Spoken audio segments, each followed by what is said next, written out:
ngetoke kenangan lawas. Suaramu isih nyianggeret ati sing panas. Udan iki dadi pengeling janji sing kandas. Ning batinku isih ana tresna sing jelas.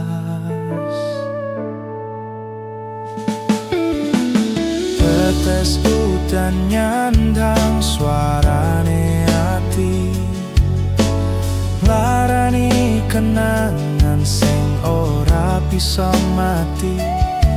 Sanajan kowe lunga ning adohing ati, rasa iki tetep nyawiji ora lali. Udan nyawiji ning rasa ngelingake sliramu. Saben tetes nyentuh bumi kaya tangisku. Tresno iki ora luntur sanajan kowe lunga.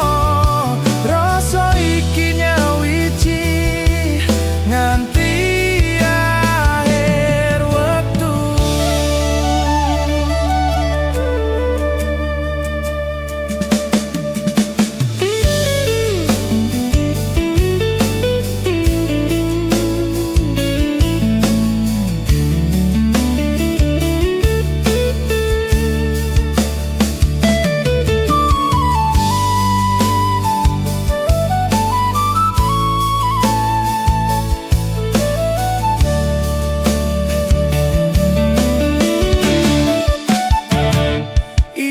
Kelingan janjimu nalika sore iku, nalika udan tadi saksi temenan kowe lan aku. Saiki mung tinggal kenangan sing ora metu, nanging rasa iki tetep nyawiji nang kalbu.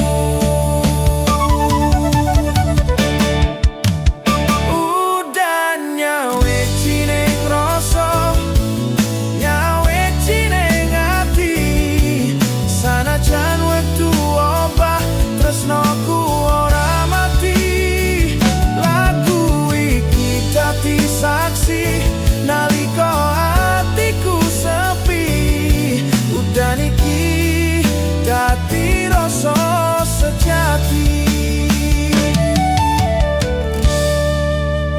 Udan nyawiji ning rasa, nyawiji ning ati.